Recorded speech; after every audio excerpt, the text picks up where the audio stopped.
Our summer 2024 was Little Compton Connected, telling the story of the ways that transportation shaped our community. It was built not only by many board members and many volunteers, but also by, in the case last year, a group of students at Brown and at RISD. So I'd like to thank those students. I'd like to thank designer Shelley Bowen, who pulled that all together, and all of the board members and volunteers who were part of that project. A special thanks to board member Juanita Goulart, who put together a wonderful video for the exhibition. Our winter exhibit project was Wampum, Stories from the Shells of Native America, an exhibition created by Smoke Signals, a Mashpee Wampanoag exhibit design firm, our first traveling exhibit the Society has hosted. That exhibit was part of our ongoing Sakonnet history project. It's been underway for several years, behind the scenes, continues now, but the first programs came out in this year, this 2024. So behind the scenes, extensive research, writing for 2 books, one of which has come out this spring. Lots of relationship building with Wampanoag and other indigenous neighbors, a key part of doing this kind of work. The design and planting of Awashonks garden, fully accessible sculpture and history garden. And the most dramatic of our programs, the first launch of a Mashoon, a dugout canoe from Sakonnet Point by Wampanoag peoples in over 200 years. I should say that the exhibit, Sakonnet Belongings, and Awashonks Garden are now open, and I hope you all come and see them. Of course, we've also continued all the essential work of a historical society. We maintain our historic buildings. We maintain, conserve, and add to our collections. It's traditional to end these remarks with some thank yous. So indulge me while I give a long list. First of all, donors. Donors who have continued to engage with us and give us their loyal and generous support for the Sakonnet History Project. It's the largest, most expensive project we've ever done, and we couldn't do it without your support. So thank you for that. I'd like to thank my fellow members of the Board of Directors of the Historical Society. It's an unusual board in that we are hands-on, so we are very good at assembling tents for the preview party and family day, as well as making decisions that shape our collections and the future of the organization. It's been a great group to work with. Of course, our staff, both our docents and our per diem staff, and our full-time staff, Marjory and Christine, who keep the Historical Society running.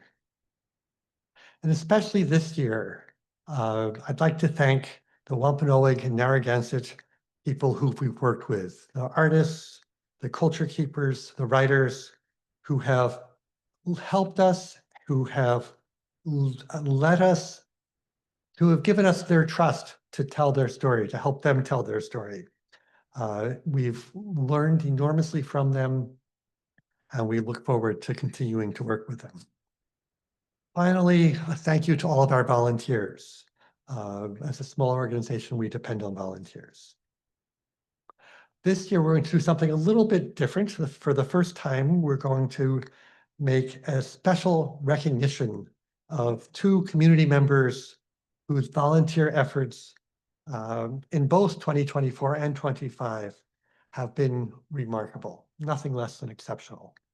Both John Gwynn of Sakonnet Gardens and Josie Richmond Arkins of Treaty Rock Farm have worked tirelessly to create Awashonks Garden, a beautiful, educational, native landscape that tells the story of Sakonnet Wampanoag people.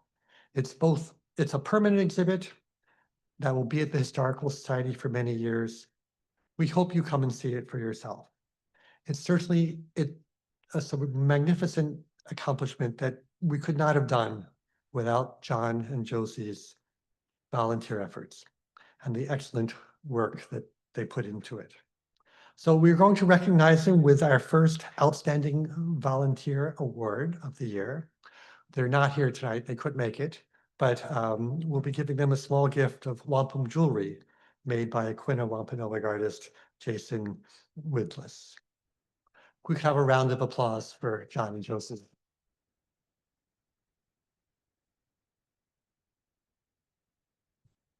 Next, I'd like to welcome Bart Brownell, our treasurer, who will give his report.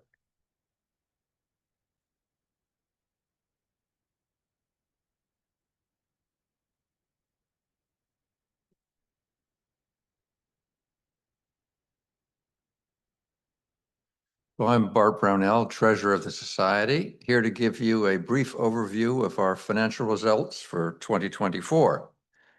Total revenues last year were $326,000.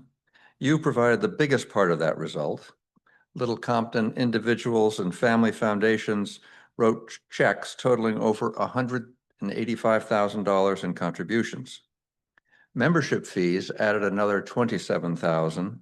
And we're fortunate indeed to have you all as members on whom we depend every year for the annual appeal, membership renewal, and your enthusiastic participation in our events. Grant revenue provided $26,000 with special thanks to Rhode Island Humanities and St. Andrew's Lodge, which generously funded the creation and launch of the Machoon canoe. In 2024, operating expenses were $398,000. 77% of this outflow went on program expenses, which included the three exhibitions that Steve mentioned, the art shows of Wampum and Middendorf collection, and the summer exhibition highlighting transportation, plus early expenses for the Sakonnet History Project. All this in addition to our lecture series, the Wilbur School program, those eagerly anticipated summer social events, the maintenance of 10 buildings, and conservation of our physical collection of some 13,000 items. 16% of outgoings went to administrative overheads. Only 7% of operating expense went to fundraising, a pretty low percentage even for penny-pinching Little Compton. To fund all our expenditure, we rely heavily on you, as we do every year, both for your financial support and your volunteer hours. We estimate that in 2024, dozens of you gave many hundreds of volunteer hours, a critical contribution. Income of $326,000 and expenses of $398,000 left us with an operating deficit of $72,000, which was just about on plan for the year. This deficit compares to a surplus of $80,000 in the prior year, generated to create a reserve for 2024's budget for the Sakonnet History Project. All that meant that we were break even over the 2 years. Our operating results were further backstopped by unrealized net investment gains. 2024 was an excellent year in the stock market, boosting unrealized gains plus dividends to just over $400,000. The Society's investment policy is to consume 3% of cash and investment balances, so only $70,000 of that return was counted towards 2024 operating income. Looking at our balance sheet, we continue strong and liquid. At year end, we had $2.8 million in cash and investments, of which $2.7 million was comprised of long-term endowment and board-designated reserve funds, far in excess of our minimal liabilities. Our conservative investment philosophy continues to serve us well, emphasizing low-cost index funds, negligible trading, and a long-term commitment to equities. Thank you for your attention, and thank you again for your generous commitment to our work. And now on to Shelley Bowen for the nominating committee.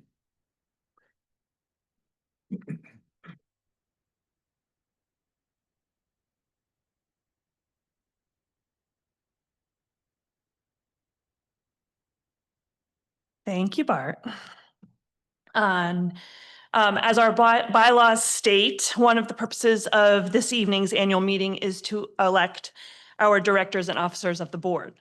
On behalf of the Nominations Committee and the Board, I present to you this evening the following proposed slate of candidates for election to a one-year term. Rowan Acebes, Mark Anderson, Shelley Bowen, Fred Bridge, David Goodall, Juanita Goulart, George Kilborn, Richard Manache, J. William Middendorf II, Carolyn Montgomery, Christopher Rawson, Ashley Sparks, Michael Steers, Paul Sattel, Charles Truslow, and Caroline Wilkie Wardell. Our president remains for another term, or to complete his term, Stephen Lubar, vice president, Jane Lorch, treasurer Bart Brownell, and secretary Helen Richmond Webb. At this time, I would like to request a motion to elect the proposed slate of candidates as presented. Second? Okay, thank you. All in favor? Thank you very much. This brings our this evening business meeting to a close. So I will take a motion to adjourn and move on to this evening's presentation. Thank you. We'll go ahead. I would ask Marjory O'Toole to come on up. Thank you very much.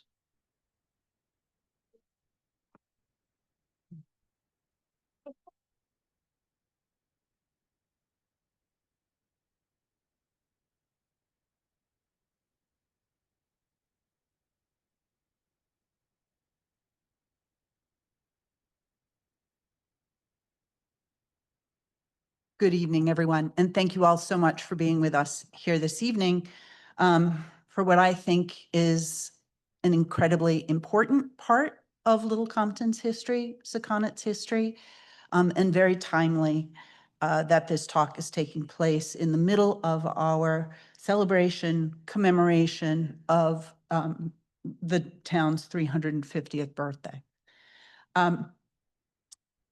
I've been attending a lot of Native events recently. It is customary for the speaker to say a little bit about themselves so that the audience understands who they are and where they come from. So I don't normally do this, but I'm going to sort of echo that custom. My name is Marjory Gomes O'Toole, and I am a lifelong resident of Little Compton. And so is Jennifer in the back. And I am the very proud descendant of 19th century immigrants from the Azores, from Quebec, from Ireland, who came to the United States and found their way to Little Compton. And I am benefiting from their decisions and their choices because they gave me roots here, lifelong roots in this community. And I have the privilege of living on a small piece of that family land. Both sets of grandparents were dairy farmers here.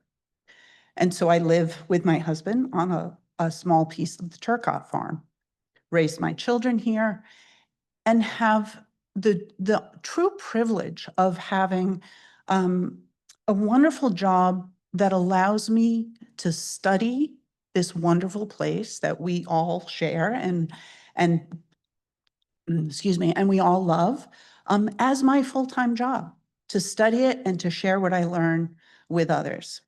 And again, a true privilege. And it's one of those jobs that you would keep even if you won the lottery. Maybe not full-time, maybe 3 days a week, but I would still do it. And I'm here today going on my 20th year in this position in January. It'll be 20 years. Finally ready, finally prepared, finally with the adequate skills as a local historian to tackle this really important subject of local Native history. And not just, and I think one of the most important things is learning that this is not something I could do by myself, and that we have had the time to assemble an entire team of people working on this project alongside each other. And I want to specifically mention Melinda Green, though I don't think she's here tonight, because she is my partner in this research. I also want to acknowledge Steve as a history professor who holds us to high standards, and that helps the work tremendously, all of our work. And he also introduces us to a circle of historians, academic historians, who generously are willing to help us in this work. And finally, and most importantly, and this has taken 10 years, we have built relationships with Wampanoag and Native knowledge keepers that are successful enough and real enough so that they are willing to help us with this work, advise us in this work in meaningful, useful ways. And so we're ready to do it. Now, I thought we were going to be ready to sell you a book tonight. We're not. And I'm not even sad about that because, well, we are selling you a book and it's really important and you should buy it. It's volume 1. So let me take that back. Volume 1 is incredibly important. Tonight, we're talking about the history. I thought that would be done as well. It's not.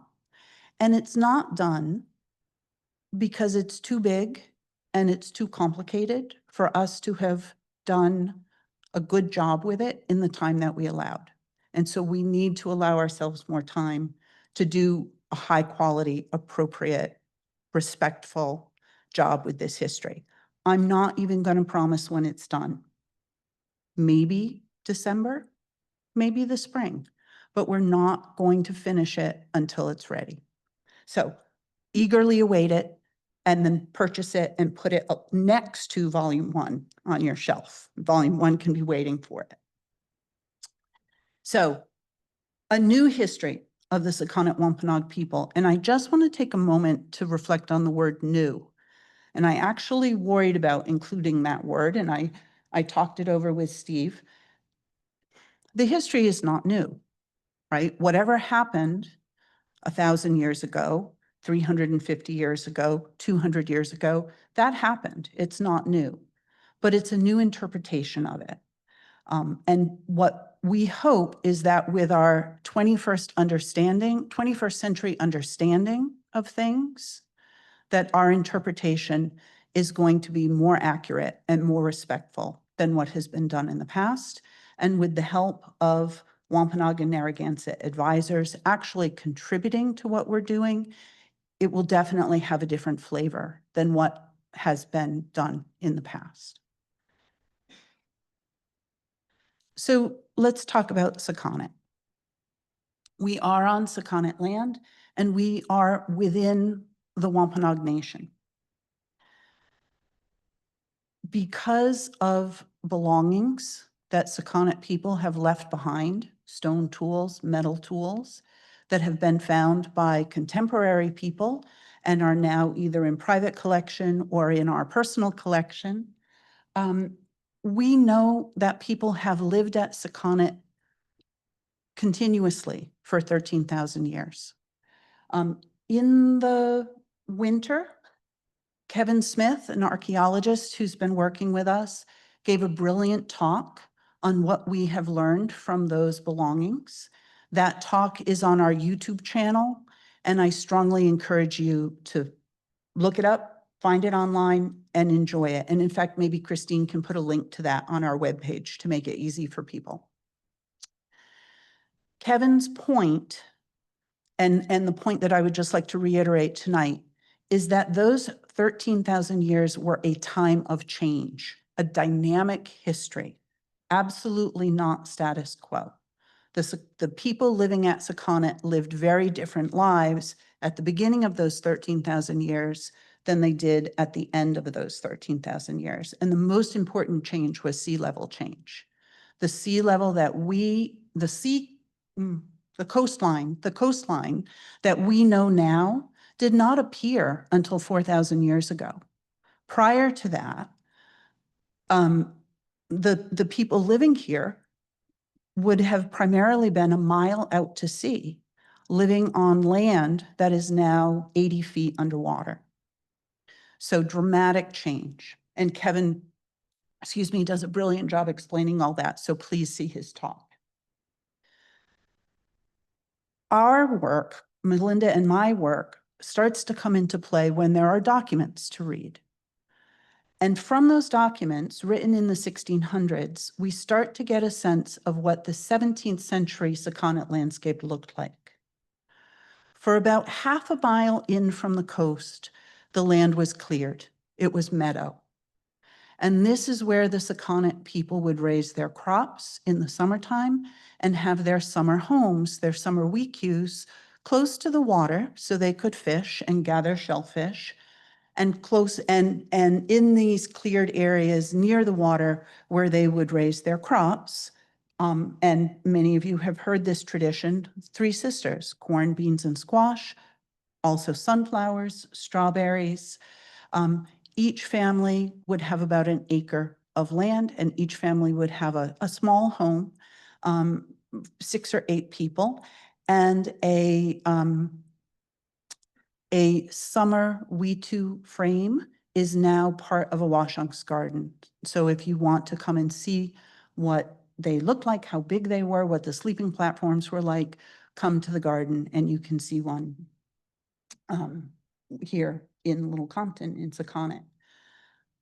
On the other half of that half mile, it was woods, a woodland that was a managed place, often by fire, a controlled burning, and managed in other ways so that groves of nut trees would be encouraged to grow. That would bring the deer, that would make hunting easier. And all these management techniques had been practiced and perfected over the course of hundreds of years and were in place here in Sakonnet. There were ancient roadways, including West Main Road. So as you drive down West Main Road, you know you're on an ancient Sakonnet roadway that connected them to the rest of the world. Going back to the belongings that have been found here, some of them are made from materials that can only be found at great distances. Copper from Michigan that came here 5,000 years ago. A certain type of stone that I'm forgetting, but a certain type of stone, maybe jasper, that comes from Pennsylvania. You know, so these were connected people with a diplomacy and politics and connections to the outside world. So that's Sakonnet. But the definition of Sakonnet has changed through the years. Traditionally, again, pulling bits of information from these documents written in the 1600s, the traditional boundaries of Sakonnet were from Patchett Brook to the north, south to the ocean. Acoaxet was above Patchett Brook. Acoaxet would now be what is Tiverton. The Sakonnet River to the west, and to the east, Cole Brook, okay, a brook that ran through the center of Little Compton. Now, some of you who were here maybe in the 80s and 90s when there was a very strong movement in Little Compton to change Cole Brook to Cold Brook, I won't bet my life, but I would bet you $1 million it's Colebrook. I'm 100% sure it's Colebrook, and we can talk about that another night, but let's go with Colebrook. When the Europeans arrived, they redefined what Sakonnet was. And they redefined what Sakonnet was so that it worked for them and their needs and their wants and their desires. And the first thing that happened is that the English decided that Sakonnet would be part of Plymouth Colony. This was not done in consultation with Sakonnet leaders or Wampanoag leaders. It was just something the English decided independently. In 1673, against the will of Sakonnet leaders, the English combined Sakonnet with Acoaxet, which is the neighboring community to the east, across Colebrook. In 1682, the English renamed Sakonnet Little Compton. And in 1690, Massachusetts took over Plymouth Colony, absorbed Plymouth Colony. So instead of being Little Compton, Plymouth, we were then Little Compton, Massachusetts. And then finally, in 1742, King George II drew a new boundary line in order to take power, a little bit of power away from Massachusetts. And he gave most of Little Compton to Rhode Island. So now finally, we're Little Compton, Rhode Island. But with that move, Little Compton lost a large portion of Acoaxet and a large portion of our native community. With that one decision at that one moment, many Sakonnet Indians instantly became Dartmouth Indians and were essentially lost from our records at that time. The early 17th century was a time of great distrust between the Sakonnets and the English. The explorers who were here in the 1500s, 1600s, do not mention Sakonnet by name, but we can pick and choose a few things to kind of a little bit of an idea of what was going on. And in some of those descriptions, they talk about Indians coming from many different places to join together to witness something that was happening. I believe there was one with Gosnold's arrival in Martha's Vineyard. Indians from the mainland came to see what was going on. And I think it's safe to make an assumption that the Sakonnets, being coastal people who can see Aquina from the beach, were among those who took their Mashun to the island to see what was going on at that time and saw the explorers and saw their ships with their own eyes. Even if they weren't interacting personally, they were being informed by their native neighbors and by their own observations. And what they were seeing is that the Europeans were stealing native people and bringing them back to Europe to use them as interpreters. It's kidnapping, man stealing, enslavement. These people were not free to come home, and only a very few of them did, including most famously Squanto or Tisquantum. The Sakonnets also experienced on the fringe the Great Dying, which took place within the Wampanoag community, 1616 to 1619. This was a disease that was probably brought over by some French fishermen. The boat purposely left 2 men behind. Why would you do that? Likely because they were ill. One died, one survived. And within months, the Great Dying started to creep down from Maine to all through Cape Cod. And a lot of sources say to Narragansett Bay. But other evidence shows that the Sakonnets seem to be relatively untouched by that epidemic. Osamequins, often called Massasoit, his Pokanoket people seem to have been untouched. The Pocasset people seem to have been relatively untouched. So it didn't come quite this far west. The first time I see Sakonnet in the English records is in 1623 in a report by Edward Winslow. He names the Sakonnets as one of 8 tribes who have agreed to band together to exterminate the English. The plan was to attack Wessagusset, which was a trading post near Boston. The plan was initiated by men that the English refer to as Massachusetts. These men knew that they thought that they could wipe out Wessagusset by themselves, but they knew that if they did that, Plymouth would come and attack them. And so the plan was to wipe out both Plymouth and Wessagusset on the same day in the same attack so that there would be no retribution. And for that, they needed allies. So those Massachusetts men traveled throughout the region and got commitments from 8 tribes to do this attack. Now, I want to say, some people think this is made up, that it's not true, or it's exaggerated. I'm using two sources, two primary sources. I don't think it's made up. I think it's real. The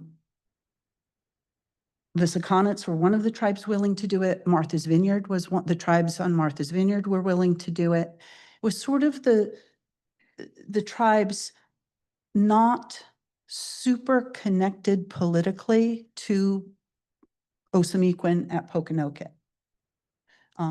More of the fringe tribes. The plan never took place. The English learned of the plan. They sent Miles Standish, and he murdered the men who were planning it. And it's grisly and maybe a little more than we need to talk about tonight. That set the tone for the next 40 years. Plymouth and Sakonnet kept their distance from each other, both probably very suspicious and very afraid of each other. But despite that iciness, that distance, at least 3 men within the Sakonnet tribe learned to speak the English language well enough to serve as interpreters. The Sakonnets began to raise pigs for their own use and to sell the meat to the English.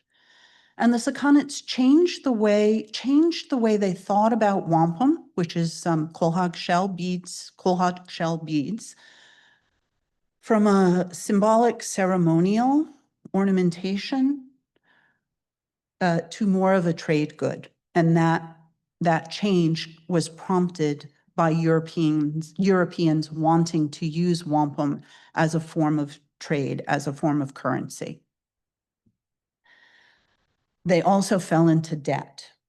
Awashonks fell into debt to John Albany, who was one of the first Englishmen to live in Tiverton, and he lived right on the border between Sakonnet and Acoaxet.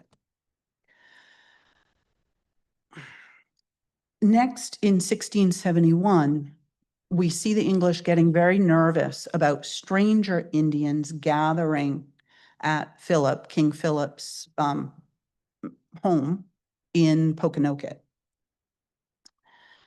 Especially, and they quote, especially the Sakonnets, who are the professed enemies of the colony. So in 1671, Sakonnet still is on the enemy list as far as Plymouth is concerned. At that time, we know about Awashonks, right? We have heard about her ever since I was a little girl, and we all sort of love Awashonks. She's our queen. We admire her. We love to talk about her. And we don't want to take anything away from that. She's extremely important. But we also want to remember that she was not the only leader at the time, and we want to bring the names and the actions of those other leaders back into the story. So I'm not going to go through all of these, but just in summary, there are 10 people, 1 woman and 9 men, that the colony of Rhode Island and or the colony of Plymouth recognize as sachems of Sakonnet at this time, right before King Philip's War. And which sachems are recognized by which colony depends on who was willing to be most cooperative with the colony at that particular time, so the colony could get what they wanted, which was the land. So Rhode Island recognized the sachems that were willing to deal with Rhode Island and possibly sell land to Rhode Island, while Plymouth focused on the sachems that were willing to sell land to Plymouth.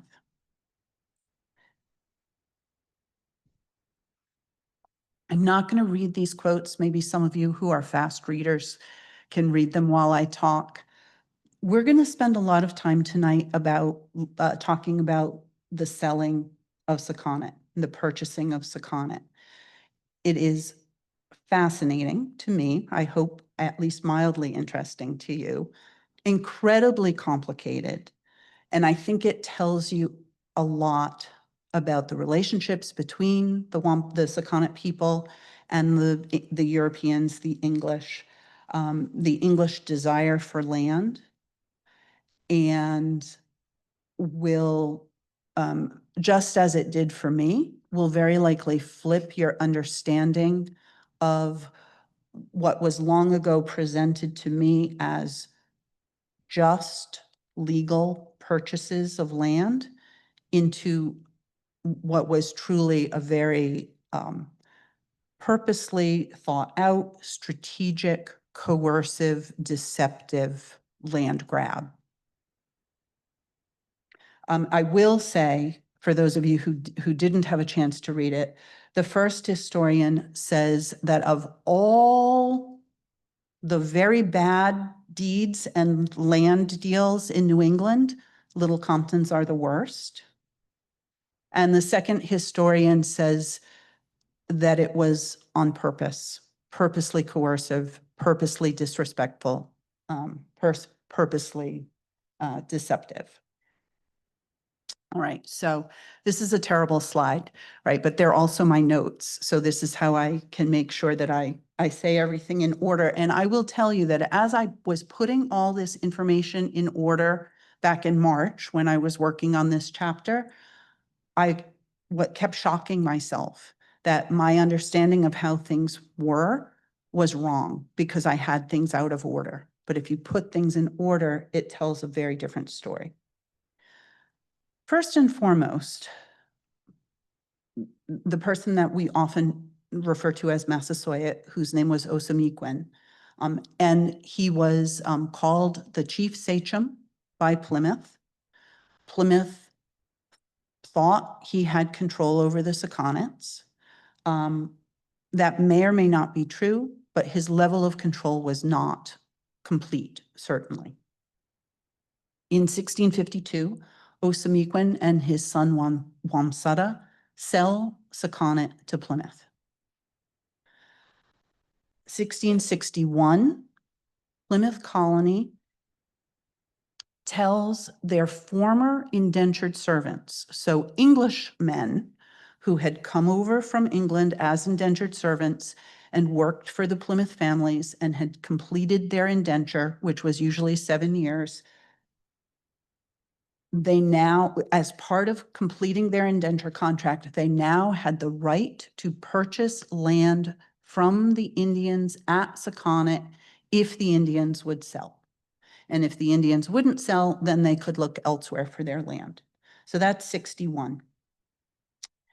In 1662, Takamona, who was a Sakonnet sachem, he was Awashonks' brother, went to Plymouth court and protested the sale of Sakonnet by Osamequin, and he won, which is surprising, but Native people, I don't want to say frequently, but it was not uncommon for Native people to win in English courts.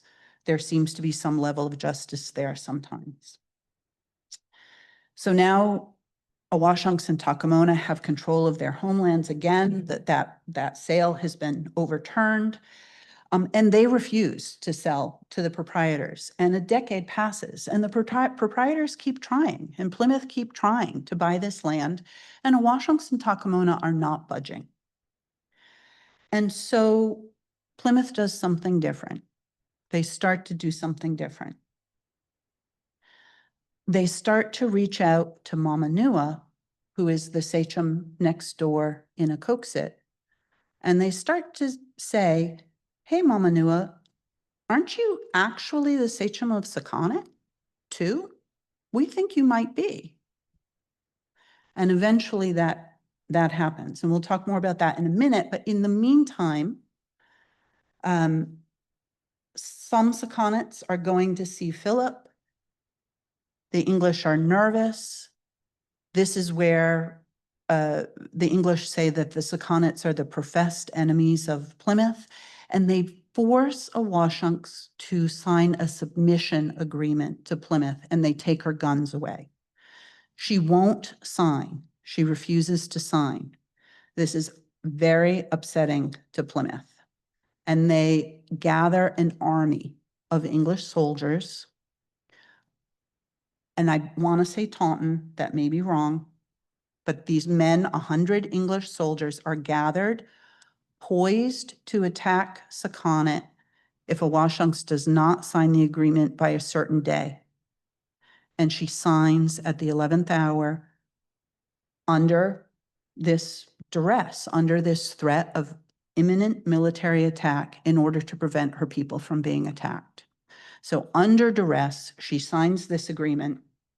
And part of the agreement is that she has submitted the disposal of her lands to the authority of this government. So one more chink in the armor of the Awashonks, of the Sakonnets trying to hold on to their land.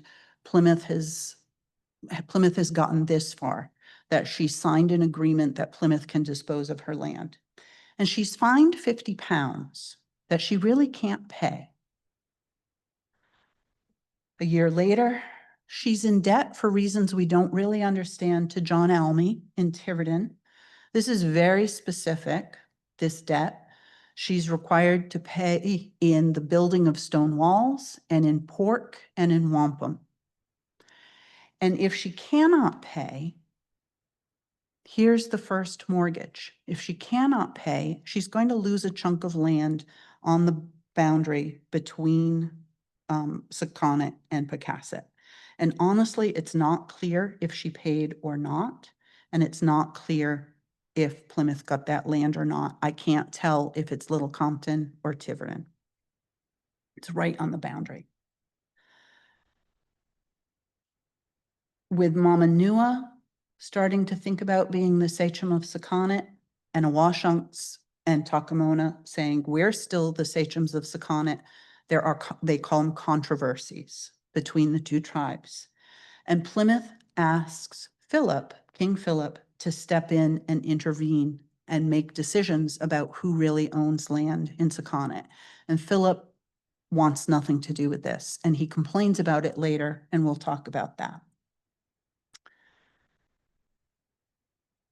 February 1673, Mamanuah and his brothers and his male relatives sign a document that says that Mamanuah is of Acoaxet, is the chief sachem of Sakonnet and the areas adjacent. Plymouth likes that. That's going to help Plymouth because Mamanuah is willing to sell Sakonnet. Awashonks is not. Mamanuah is willing to sell Sakonnet because it's not his homeland. It's Awashonks' homeland. And by doing that, he can preserve his own homeland. He hopes for a long time. It turns out he can preserve it for a short time. And we do not know what convinced Mamanuah to declare himself the Sakonnet sachem. He may have been promised rewards. He may have been threatened with punishment. We really don't know what made him decide to make that very important, very dramatic declaration that certainly damaged the relationship with his neighbor and his kinswoman, Awashonks, and really started to change, really started the land sales in Sakonnet. At this same time, a few months later, the Plymouth court brings up that £50 debt that Awashonks had. Not 100% sure if it's the old £50 debt or a new £50 debt. But again, this is money she doesn't have. She cannot pay this.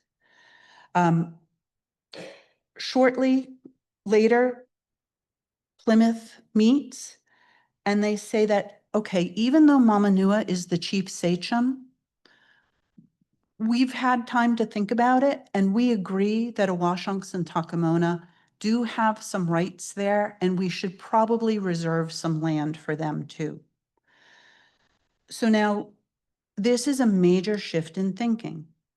A few years ago, it was, we're going to buy land in Sakonnet if the Indians will agree.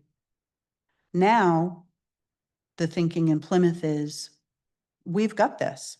We've got this all wrapped up. We've got control of Sakonnet, and we're going to bind out or allow the Sakonnet people who are already living there to stay on a small portion of their land while we take the rest of it. So Plymouth has decided Sakonnet is already going to be theirs. Then this is before any deeds are signed. Within the month, the first Awashonks signs the first purchase, giving Plymouth the first part of Sakonnet, which is along the Sakonnet River from the Tiverton border, Patchett Brook, to Taylor's Lane, both sides of West Main Road. About a half a mile on each side of West Main Road. And then those are broken up into 100-acre lots. The cost, the payment is £75. That's probably exactly what Awashonks was in debt for. 25 to John Almy, 50 to Plymouth Colony. She probably didn't get any money for this sale. She probably just got herself out of debt. Second purchase a few months later, Mamanuah resells the first purchase to Plymouth, and he adds 1 mile square. And 1 mile square is down by the ocean to the east of Briggs Marsh. So it's where Shaw Road is, where the Shaw Farm is. That's 1 mile square. What the Bogle family would have too. He is paid a pittance per acre, the equivalent of 2 pence per acre. Now, pence and pennies aren't an exact match, so it's not 2 pennies, but 2 pence is probably like pocket change, kind of like coffee money. So think about that per acre.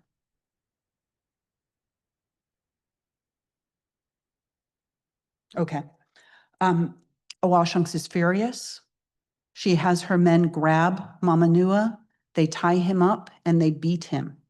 And they tell him he has to relinquish his title to the land. He is not really in charge of this land. He has to stop this. He refuses. He survives. He refuses, and he goes to Plymouth, and he presses charges against Awashonks, and she has to go to court to defend herself. Now, this next line is what part of what was so surprising to me. I think because we were Plymouth Colony, we focus on the Plymouth record so much that we forget about Rhode Island. Awashonks was dealing with Rhode Island in a very meaningful and very strategic way all the way through this process. She knew she was getting a bad deal from Plymouth. She did not like the treatment she was getting from Plymouth. She had the luxury of being a border community. Border communities, and this is a historian. His last name is Dietz. He wrote In Small Things Forgotten, and one of his quotes is that border communities don't follow the rules. They blend and go on both sides. So Awashonks is dealing diplomatically with Rhode Island in order to get a better deal, in order to stop the sale of Sakonnet from Plymouth. So first, in May, it's an agreement. No money changes hand, no land changes hand, but it's this fascinating agreement where a group of Rhode Islanders say, we will protect you and your people, Awashonks, from the pretenders who are trying to take your land. If you agree in the future to only rent or lease, or maybe someday sell your land to us, the Rhode Islanders. And they sign that. So Rhode Island is saying to Awashonks, we're going to protect you from Mamanuah, the pretender. But who's backing Mamanuah? It's Plymouth. And so we have one colony, one American colony, happy and willing to ally with a Wampanoag tribe against their Plymouth Colony neighbors. Rhode Island is choosing the Sakonnets over Plymouth. because Rhode Island is hoping someday to own Sakonnet. And Plymouth and Rhode Island were enemies, fighting with each other over certain things at that time. And it seems odd because we're not used to hearing that. But if you know that Rhode Islanders and Connecticut men were killing each other at the same time over the Connecticut-Rhode Island boundary, it starts to make a little more sense and starts to seem a little more real and possible that there could be a Rhode Island-Massachusetts boundary dispute as well. Especially when, in the end, we went to Rhode Island anyway, right? This was all very real that Rhode Island could take Sakonnet instead of Plymouth. Awashonks is summoned to court. She has a history of not appearing in court. Plymouth is going to use that to their advantage. They have her sign a mortgage where Plymouth is going to win either way. Having signed the mortgage that says if she does not show up in Plymouth court on such and such a day, Plymouth gets all of Sakonnet free. Right? That's a huge incentive for her to show up in Plymouth. But they're probably hoping she won't, because if she doesn't show up, Sakonnet is theirs, free, and they're not going to have to pay Mamanuah for it any longer. Awashonks does not show up. And Constance Southworth, whose family settled here, I think he settled here, came to Sakonnet and quietly and peacefully took possession of Sakonnet on July 3rd, 1674. That is the English taking Sakonnet for themselves. Now, what that looks like, we don't know. He didn't build a building. Benjamin Church tells us that he built the first English buildings in Sakonnet. So Southworth didn't build anything, probably didn't stay here for very long, but there was some symbolic taking of Sakonnet that took place at that point. 4 days later, Awashonks goes to court, like she was supposed to 5 days ago. She is essentially forgiven for beating up Mamanuah. He asked for 500 pounds in damages for the assault. That's a crazy amount of money. He received 5 pounds for the assault. But Plymouth confirmed that Mamanuah has the chiefest right in Sakonnet. And from then on, they're going to deal with Mamanuah for all the land sales. And from then on, as far as land sales are concerned, they ignore Awashonks. She is only ever paid for that first purchase. She never receives a penny for any of the Sakonnet purchases that follows. And that is a direct contradiction to the story that we at the Historical Society have told for many years that, Plymouth paid everybody twice, right? So it's fair. They paid both sides. They paid both sides for that chunk on Northwest Main Road. That's it. After that, it was just Mamanuah. Now Awashonks actually sells Sakonnet to Rhode Island. It's a real deed. I'm not a lawyer. It looks 100% like every other colonial deed I've ever seen. It's a real deed, money exchanged hands. Awashonks and her husband and her son and heir, Amos Wampanoag, sell Sakonnet to Rhode Island. Nothing ever happens with that. Rhode Island and Massachusetts never fight about it. It just becomes a non-event and the deed is ignored. Maybe if King Philip's War didn't take place, maybe it would have turned into something, but it turned into nothing. It's a fascinating little tidbit, but it turned into nothing. Shortly later, Benjamin Church comes to Sakonnet and he builds 2 English buildings, probably a house and a barn.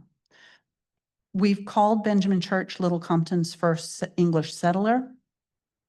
He wasn't planning on living here. This is a tenant farm that he built. He tells us that in his diary. And after he's done building these buildings, he sets out to find a tenant. And he finds Charles Hazelton and his 2 adult sons who are going to come and farm this tenant farm. And Benjamin Church is going to go back and live with his wife and children in a safer place, because at this point, Sakonnet is too full of Indians and not a safe place for English women. So just this all-male English family is left here to essentially be the first. That does not last very long. King Philip's War breaks out shortly afterward, and we start to know this story. This starts to become familiar to us. But let me finish with the land sales. Mamanuah sells more of Sakonnet to the Aquamuck line, which is challenging to me. I think, and Benjamin Franklin Wilbur thinks that this is South Shore Road and Long Highway. Okay, so everything to the east of Long Highway would still be Sakonnet land unsold to the English. The proprietors give Awashonks what is essentially a reservation. It's 3/4 miles square. It is the land south of Taylor's Lane. It's Taylor's Lane to Swamp Road. The Historical Society is on 3/4 miles square. That was Awashonks reservation. That is where she and her people were supposed to live. The war is about to start. King Philip, in an incredibly eloquent way, lists his grievances to John Easton of Rhode Island. We're taught that the war started because Sassamon was murdered and his murderers were hung. That's the start of the war. The start of the war are the 12 points that Philip gives to John Easton about decades of abuse at the hands of Plymouth. Land stealing, encroachment, breaking treaties, and the raising of false kings. And when he talks about the raising of false kings, he is directly referring to the raising of Mamanuah above Awashonks in these very shady Sakonnet land deals.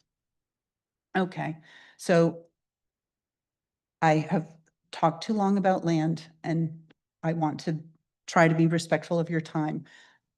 So we're going to give a little short shift to the rest of the talk, unfortunately. King Philip's War. Devastating, incredibly important.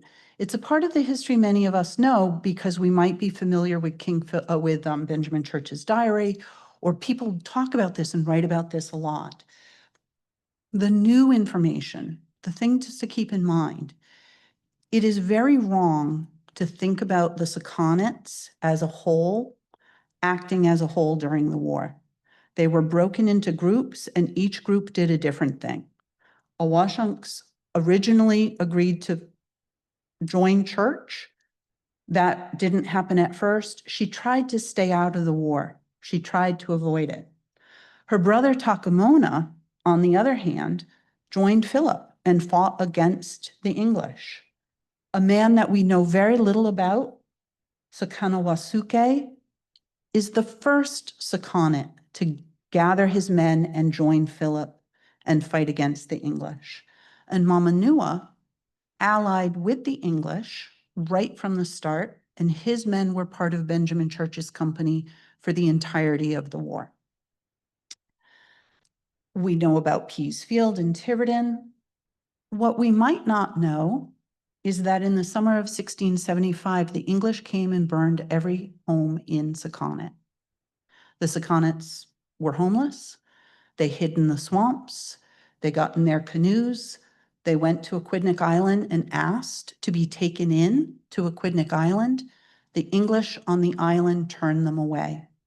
The English on Aquidneck Island were in a panic during King Philip's War, and everything was on lockdown. They had nighttime patrols of the coast. If you had an Indian servant, you were required to lock up your Indian servants at night, and no Indians were allowed on the island because of the panic that they were feeling. The Sakonnets continued from Aquidneck Island to Narragansett. They were taken into the fort at Narragansett and they were sheltered by the Narragansetts. They were still there in December. December 19th, the English attack, including Benjamin Church. The men come out of the fort, they fight the men. The English light the fort on fire and they burn women and children and elders alive. It's horrible, but it's a fact. We learned later that about 14 Sakonnet men died that night fighting the English.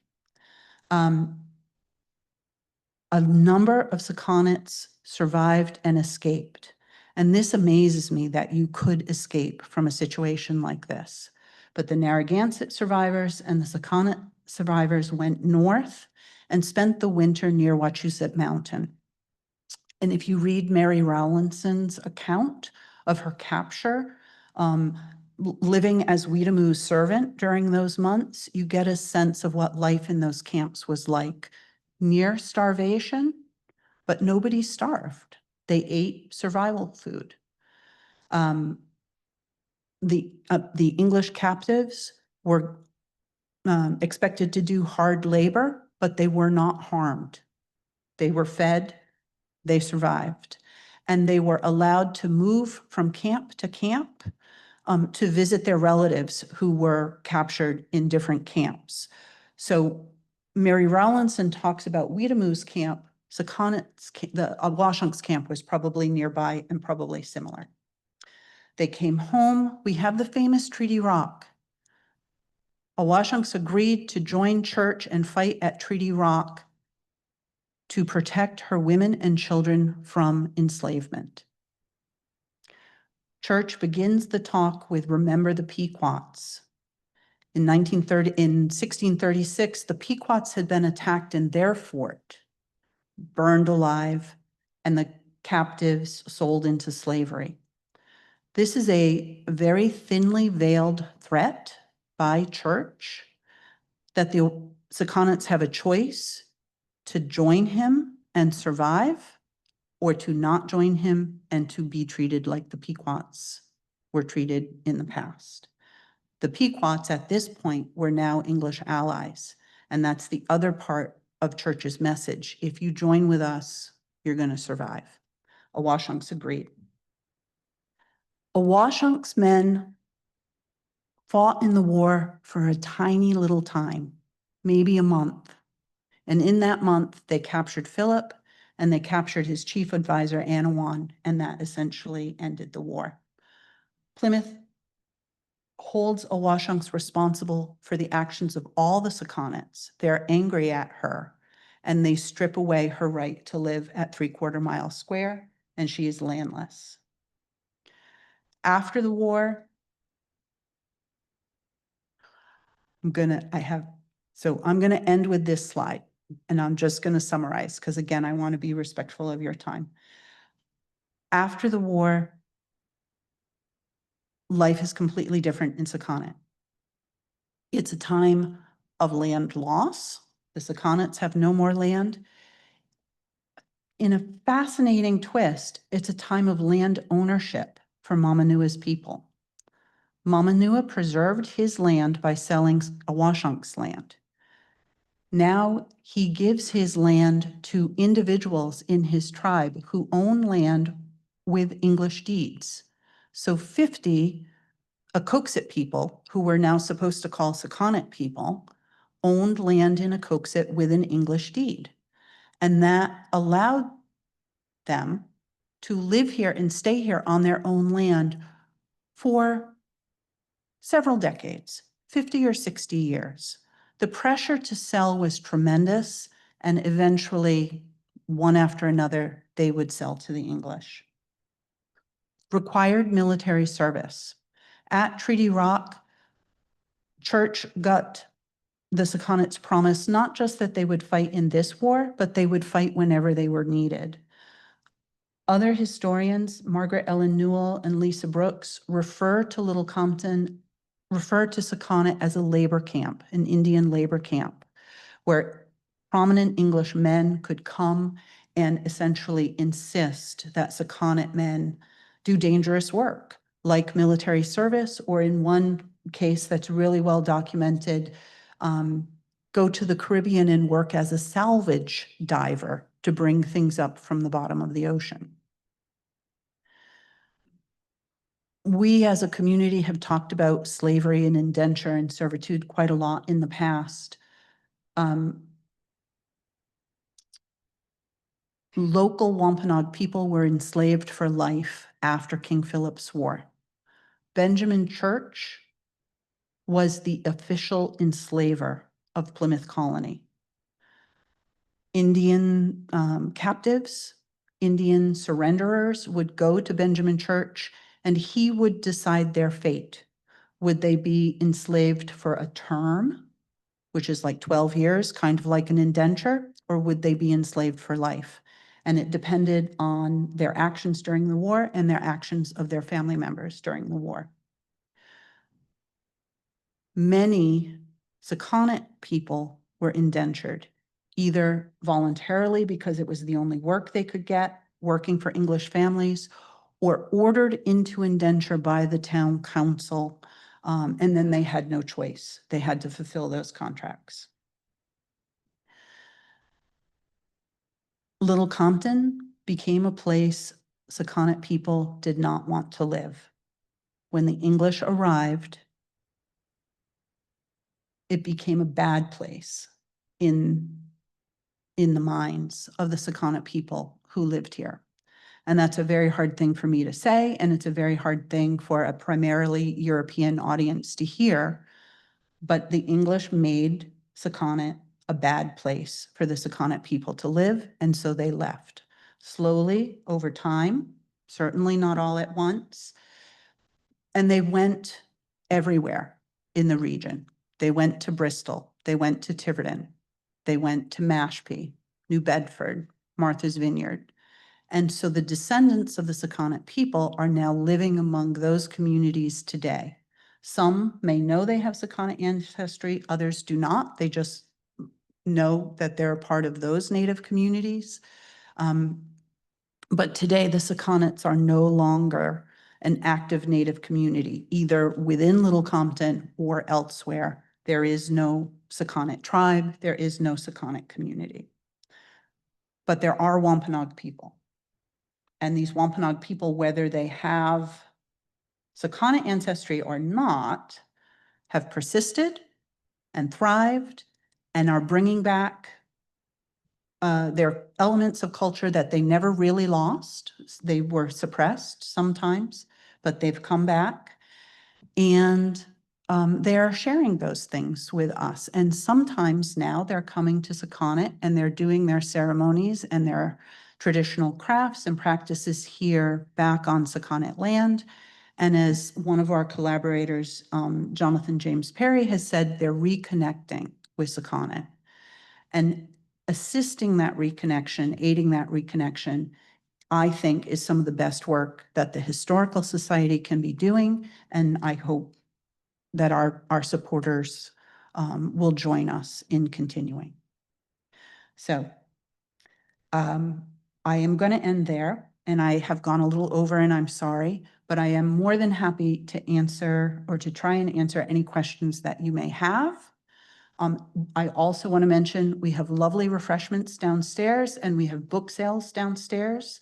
And if at any point you want to leave the question and answer period and head downstairs and help yourself, no, you feel free to do that, please. All right, questions, anyone? No.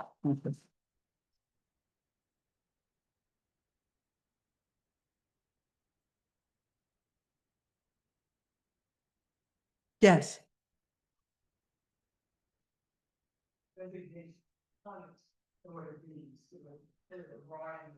Okay, so Sakonnet would be an ancient word, right? Part of the Wampanoag language. Little Compton people have said it means the haunt of the wild goose, right? That's not it.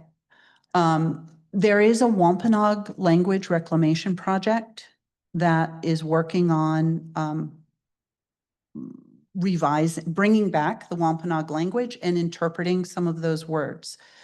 At this phase of their work, they like to keep their work private. It is just for Wampanoag people, not for outsiders. So I can't tell you anything official. I think I feel comfortable saying that in casual conversation from a couple of different sources, Sakonnet may mean something like the place that juts out or the place where water pours forth. So both of those seem to be a description of what is actually happening here at this place.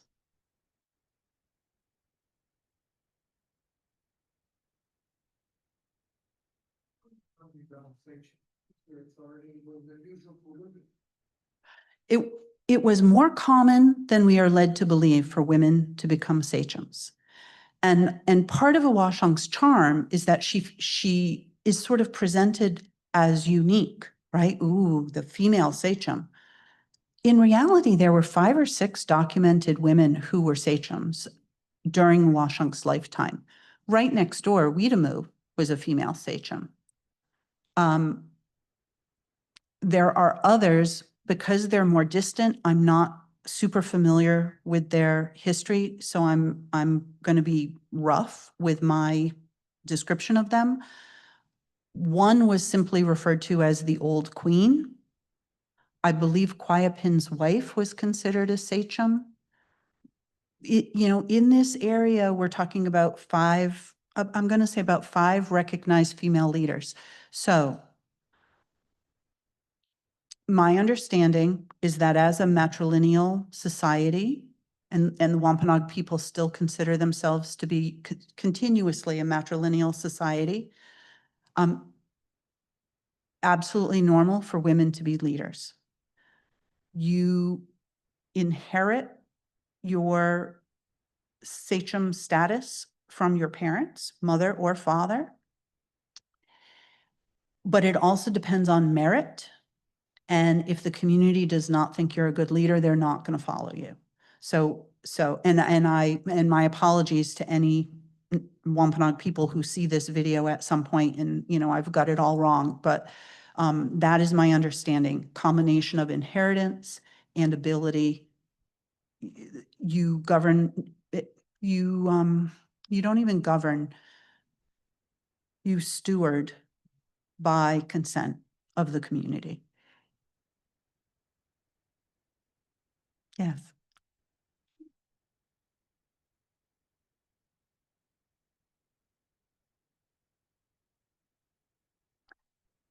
So my understanding of the 350 is that it is recognizing Benjamin Church's settlement of Little Compton.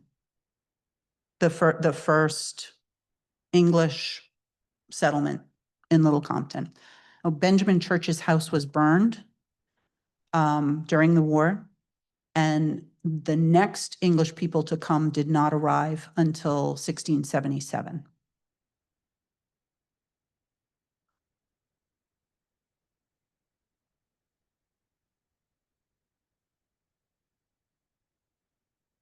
Oh, hi, how are you?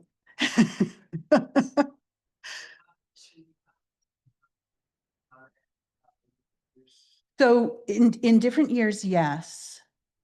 And what we're learning is that it was probably bigger than we're led to believe.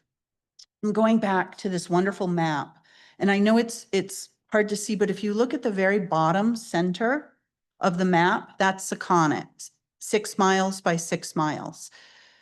This map was created in 1760 by Reverend Ezra Stiles of Newport, who went on to be, I think, a president up at Yale. He really studied Native history. He would interview the oldest people in communities, living in communities, for his information. So he's doing his work 100 years later, so he does not have firsthand evidence or knowledge, but this is what he could gather. He is telling us that in 1670, 5 years before King Philip's War, there were 500 warriors at Sakonnet. In his notes, he uses 6 as a multiplier for estimating population, 6 people per warrior. That brings us to 3,000 Sakonnet people in 1670, which is pretty close to our population today. So there were a lot of Sakonnets. If he's right, there were a lot of Sakonnets living here just prior to the war. I find it fascinating that the Pokanokets, Pocasets, his note is not above 300 warriors. So Sakonnet has more people than Pocasset, and Philip had 400 men. So Sakonnet has more people than Philip. Sakonnet was a force to be reckoned with, a potential really strong ally. And that's why at the beginning of the war, Benjamin Church really worked with Awashonks. At the same time Philip was courting Awashonks, Benjamin Church was courting Awashonks because they really wanted that manpower on their side. So later, after the war, and this is sort of a heartbreaking thing. After the war, both Awashonks and Mamanuah had to ask Plymouth for permission to return home, right? That's awful. And they only allowed a few people to come back. So I don't know, I'm not remembering the numbers exactly, but we're talking like a dozen men, right? A dozen men. And maybe, I think Mamanuah might have been 15 men plus 8 of Benjamin Church's soldiers got to go to Acoaxet. There's this wonderful letter that not very many people have had access to before. It was written in 1688, and a historian named John Turner shared it with us. And it is a letter from Awashonks in 1688 to Governor Andros of the colonies, of the United Colonies. And it is delivered to the governor by her son, Peter Awashonks. And it's a heartbreaking letter. May we please have some land? We have 98 families under our care. We have no land, and we need to grow some food. Right? Heartbreaking. But let's think about 1676, 15 of Awashonks Sakonnets get permission to return. So that 15 men, so that would be 15 families. 76, 12 years later, there's 98 families, right? And clear under Awashonks, nothing to do with the Acoaxet, nothing to do with Mamanuah. Those people didn't have permission to come back. They just came back because this is their home. So they had gone to safety during the war, whatever that meant. And now on their own volition, without asking Plymouth, they came home and they reformed a community. I don't know, that's kind of powerful. But now they're squatters. In English eyes, they're squatters. They need to feed themselves. They ask for land repeatedly. Benjamin Church advocates for them repeatedly, asking for land, asking Plymouth to give them land. One of his letters is, I'm paraphrasing, I am so sick and tired of having to ask you for land for these Indians. Can you please just give them some land? He's like, it's urgent that you do this because the English are burning their homes, right? 1699, now this happened to be nearby in Tiverton. 1699, an unnamed old Indian man left his farm, went to the oceanside to visit his friends. When he came back, his house was on fire, his fences were on fire, his food storage building was on fire. That's terrorism. And that's what the English were doing to the Sakonnets and the Acoaxets at that time.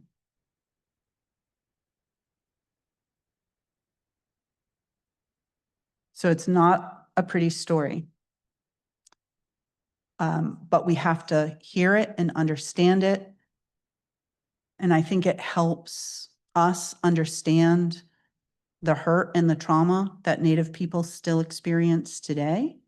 And I hope it's an incentive for us. Reparations can be a really scary word. Reparations can look like a lot of different things. Spending our historical society resources to research and write the history, that's a form of reparation work. Once the history is all pulled together and accurate, we can share it with everybody and we can move on. The last 350 years have been horrible for the Sakonnet people and for many of their Wampanoag neighbors. We put this on an exhibit sign at the Historical Society. But the next 350 years do not have to be horrible.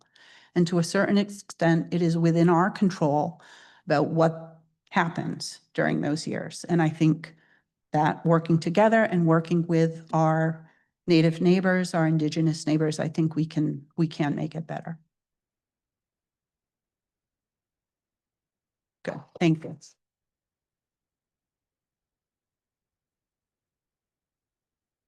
So let's go have something lovely.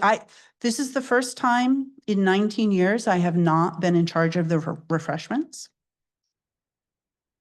So I'm very much looking forward to being a guest downstairs, and please consider buying this beautiful, important book or borrowing it from the library. You do not have to spend a penny. The library has multiple copies. Borrow it from the library, read it. 14 Wampanoag and Narragansett people share their expertise on different subjects, from returning the bones of their ancestors to their homelands, which is an incredibly moving essay, to the super cute thoughts of this adorable little 9-year-old who spent an awful lot of time with us last year while we were making the Mashun. And he is, I don't know, he's just super cute, and we should read what he has to say. So please get the book. Right, thank you.